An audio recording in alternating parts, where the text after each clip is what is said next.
ए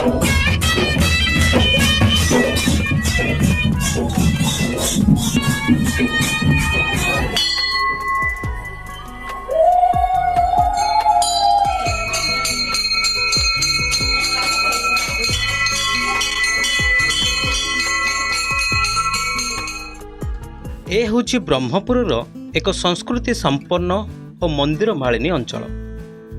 एठारे रहिथिबा विभिन्न देवादेवी पीठरू एही अंचलर आध्यात्मिक महत्व स्पष्ट जना पड़े। बड़ बजार ठारू हरिड़ाखंडी जिबा रास्तारे देवादिदेव महादेवंक एकाधिक मंदिर पई बेस जनाशुना एही अंचल। एथि मध्यरु बाबा बालुंकेश्वरंक मंदिर सारा सहर रे बेस प्रसिद्ध। बाबा बालुंकेश्वरंक मंदिर हेउची रेशम सहरर एक पुरातन शिव मंदिर। सहरर प्राचीन शिव मंदिर कथा पड़िले बाबा बालुंकेश्वरंक मंदिर कथा मने पकाई दियंती लोके।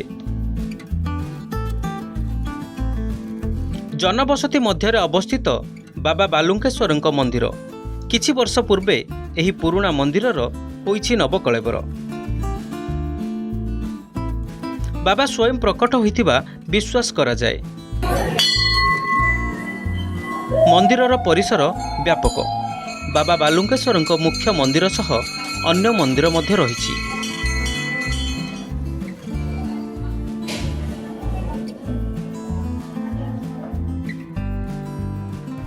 मंदिर परिसर रे नीलकंठेश्वर मार्कंडेश्वरंक मंदिर मध्य रहिछि। तासह द्वादश ज्योतिर्लिंग मंदिर मध्य परिसर रे स्थापन करा जायछि। श्रद्धालु माने महादेवंक विभिन्न नामर मंदिर दर्शन करी अशेष आनंद लभिथांती।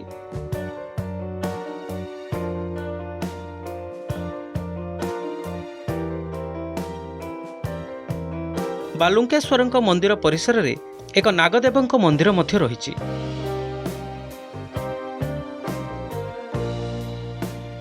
मंदिर परिसर रे रहिछि एक सरोवर।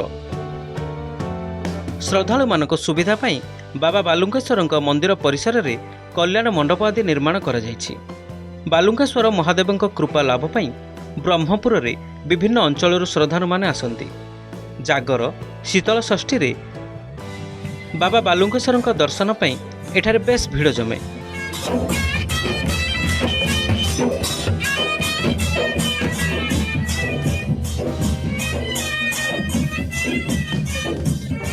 श्रावण सोमवार रे बालुंकेश्वरंकु जल लागि पाई मानसिकधारींक भीड़ जमी थाए।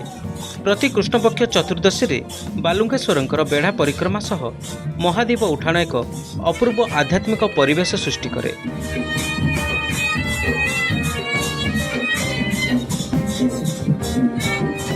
रेशम सहर रे शिव आराधनार प्राचीन परंपरा रही आसीछि।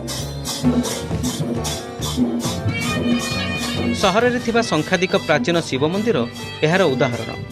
बाबा बालुंकेश्वर मंदिर रेशम सहरर अनन्य शैव परंपरार निदर्शन।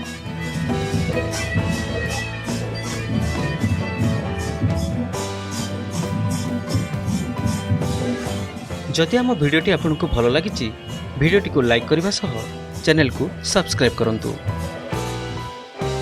Bureau report silk city local.